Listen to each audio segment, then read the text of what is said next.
ಉಪರಾಷ್ಟ್ರಪತಿ ಜಗದೀಪ್ ಧನಕರ್ ಆರೋಗ್ಯದಲ್ಲಿ ದಿಢೀರ್ ಏರುಪೇರು ಕಂಡು ಬಂದಿದೆ. ಇಂದು ಬೆಳಗಿನ ಜಾವ 2 ಗಂಟೆ ಸುಮಾರಿಗೆ ಎದೆನೋವು ಕಾಣಿಸಿಕೊಂಡಿದ್ದು ದೆಹಲಿಯ ಏಮ್ಸ್ ಆಸ್ಪತ್ರೆಗೆ ದಾಖಲಿಸಲಾಗಿದೆ. ಏಮ್ಸ್ ಹೃದ್ರೋಗ ವಿಭಾಗದ ಮುಖ್ಯಸ್ಥ ಡಾಕ್ಟರ್ ರಾಜೀವ್ ನಾರಂಗ್ ನೇತೃತ್ವದಲ್ಲಿ ಧನಕರ್ಗೆ ಚಿಕಿತ್ಸೆ ನೀಡಲಾಗುತ್ತಿದೆ. ಸದ್ಯ ಧನಕರ್ ಆರೋಗ್ಯ ಸ್ಥಿರವಾಗಿದ್ದು ವೈದ್ಯಕೀಯ ಮೇಲ್ವಿಚಾರಣೆಯಲ್ಲಿದ್ದಾರೆ ಅಂತ ಆಸ್ಪತ್ರೆ ಮೂಲಗಳು ತಿಳಿಸಿವೆ. ಇನ್ನು ಏಮ್ಸ್ಗೆ ಬಿಜೆಪಿ ರಾಜ್ಯಾಧ್ಯಕ್ಷ ಜೆಪಿ ನಡ್ಡಾ ಭೇಟಿ ನೀಡಿ ಧನಕರ್ ಆರೋಗ್ಯ ವಿಚಾರಿಸಿದ್ರು.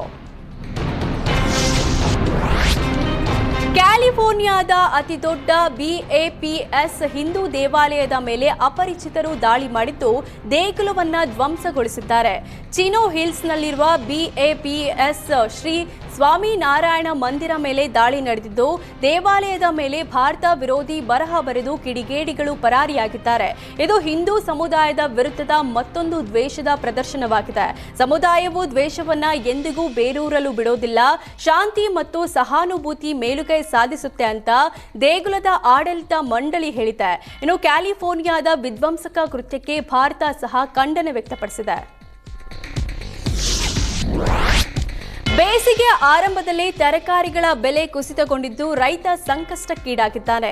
ಬೆಲೆ ಕುಸಿತದಿಂದ ಹೂಕೋಸು, ಗೆಡ್ಡೆಕೋಸು ಬೆಳೆಗಳನ್ನು ರೈತ ಕಿತ್ತು ಹಾಕಿದ ಘಟನೆ ಕೋಲಾರ ತಾಲೂಕಿನ ತೊಟ್ಲಿ ಗ್ರಾಮದಲ್ಲಿ ನಡೆದಿದೆ. ರೈತ ಮಂಜುನಾಥ್ ಎಂಬುವರು 4 ಲಕ್ಷ ರೂಪಾಯಿ ವೆಚ್ಚದಲ್ಲಿ 1.5 ಎಕರೆ ಜಮೀನಿನಲ್ಲಿ ಹೂಕೋಸು, 2.5 ಎಕರೆ ಜಮೀನಿನಲ್ಲಿ ಗೆಡ್ಡೆಕೋಸು ಬೆಳೆದಿದ್ರು. ಆದರೆ 2 ತಿಂಗಳಿನಿಂದ ನಿರಂತರವಾಗಿ ಬೆಲೆ ಕುಸಿತ ಹಿನ್ನೆಲೆ ಬೆಳೆಯನ್ನ ಕಿತ್ತು ಹಾಕಿ ರೈತ ಮಂಜುನಾಥ್ ಆಕ್ರೋಶ ಹೊರಹಾಕಿದ್ದಾರೆ.